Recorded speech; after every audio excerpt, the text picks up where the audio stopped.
I'm Bambi Francisco, and I'm speaking with Craig Sherman. He's the CEO of Gaia Online, the social gaming community for teens and 20-something-year-olds. Craig, we're talking about the evolution of social games. And back in 2003, when Gaia started, there wasn't a Facebook. Most people were really, most teens, probably barely online. But Yep. if they were online, they didn't really have this identity. There wasn't this idea of really knowing people online. And Gaia is all about not really having your real identity. And Sure. teenagers and 20-something-year-olds are on Facebook. And Yeah. so how are you dealing with that reality that they're taking a lot of their time away from the kids who are playing your Gaia? Yeah. Actually, it may be counterintuitive, but if anything, what's happened in the last few years on the social networks with the advent of social games and Zynga in particular has actually, if anything, driven more awareness of games. It's just a better form of entertainment than TV, for example, or magazines, whatever the other alternatives were in the past few years. And I think it actually helps explain why we've grown over the last few years. So, if anything, we continue to grow in this space. One other chief difference is the ages are different. So Zynga's games, the average user is in their early 40s. Gaia's average user is 17, 18 years old. So that brings up an interesting question about your positioning. Are you, Zynga is the #1 social gaming company, maybe for people in their 30s and 40s. Is your positioning trying to be a social gaming company for all teenagers? We call it a social gaming community, and I think of it slightly different from social games. So a social game is all about playing the game to get ahead in the game with your friends. Gaia feels a heck of a lot closer to, think of it as less about going and playing a game like going to an arcade 20 years ago. And much closer to like going to the mall or going to downtown. Think of it as a community or hangout place. So think of it as summer camp. It's a place you go. It's not actually, it's not separate from the real world. It's actually pretty connected to the real world. But it's a little more fun than the real world, and you're playing games along with your friends. Now, would you say, is there an opportunity for a safe web? I have children, they work on Penguin, they're on Kidzooey, which is the browser. I obviously see the need for a safe web and a way for them to get off, the other parts of the web that you don't want them to be. Do you want to be the king of the safe web for teens and 20-something-year-olds? Would you see that as an opportunity? Yeah, I think we're probably more hyper-vigilant about the whole safety thing than almost any other site on the net right now because we target young girls as a user base. And so there's this natural inherent risk to the business that something crazy could happen. Or another way to put it is, as the CEO, it's you don't want to come to work every day and feel like you aren't offering something that's extraordinarily safe for them. So we probably have built out a much more in-depth form of moderation on the site. Hundreds of moderators, the ability, if you have a problem, to call an 800 number, get an answer in a few seconds. And so if you do all of these things, you add them up, it ends up feeling pretty darn safe. But still, as a kid and as a parent, you still have to be careful wherever you go. So. Of course. Well, now that you have that sort of safety controls down, it sounds like you could probably move in the direction of even going downstream, if you could call it downstream, under 10 years old. Preteens. And would you, Club Penguin, I'm paying $75, $150 for 2 kids annually. Right. Club Penguin, and they're on it all the time.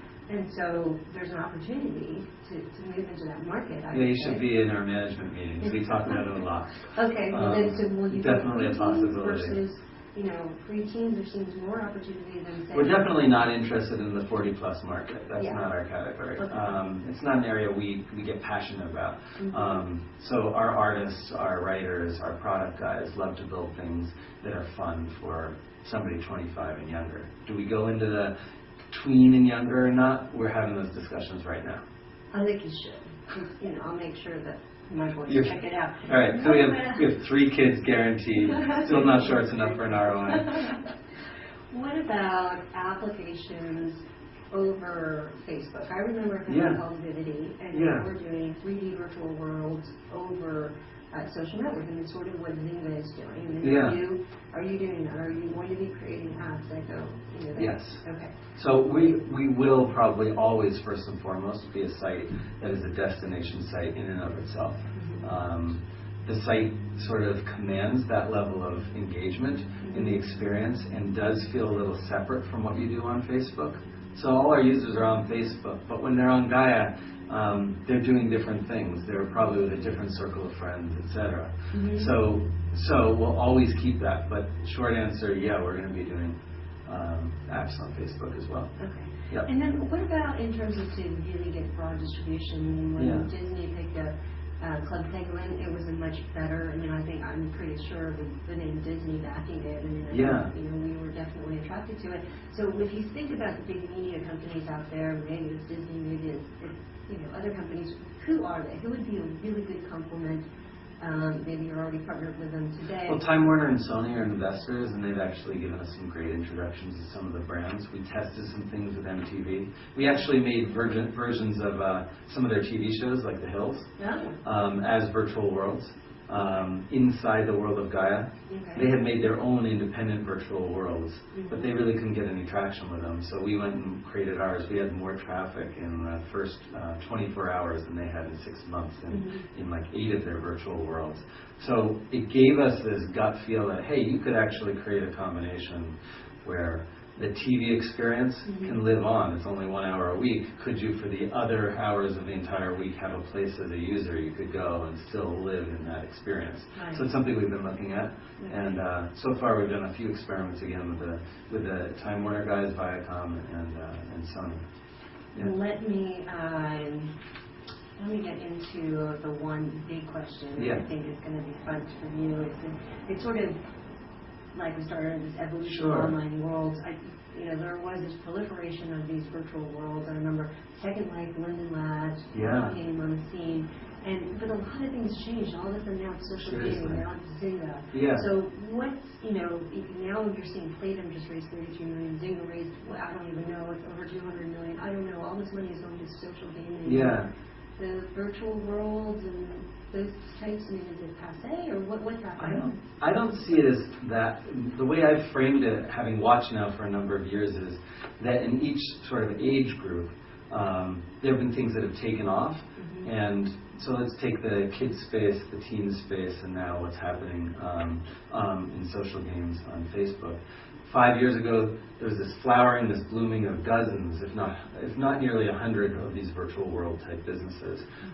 They consolidated extraordinarily quickly, and now if you look, there's basically 2 or 3 players in the kids space and 2 or 3 in the teen space. In the kids space, it's Club Penguin, Webkins, and there's 2 or 3 others that are very interesting. One's Pop Tropica, and others Roblox. Other than them, the others you don't even see. You don't hear about them. They're having really no impact on the incumbents in the space. And then you take the teen space, there's Habbo in Habbo Hotel, which is run by a company called Sulaki out of Finland, who's become dominant in Europe. And there's Gaia, which is dominant in the US. And neither's really had much inroads into each other's area of the world. And none of the other companies in the space have had much success. They've all sort of gone away. And years ago we worried. Now take what's happening in the Facebook space. Dozens of companies came out 2 or 3 years ago in the Facebook game space. And what's left really that matters? Zynga. And maybe Playdom. And that's it. 2 in the whole space. Well, I think there's one missing. There's a social gaming opportunity for seniors. Yes. Thanks, Craig. You're going to stick around. We're going to talk about your lessons learned. All right, great. Thanks. I've been speaking with Craig Sherman. He is the CEO of Gaia Online. I'm Bambi Francisco.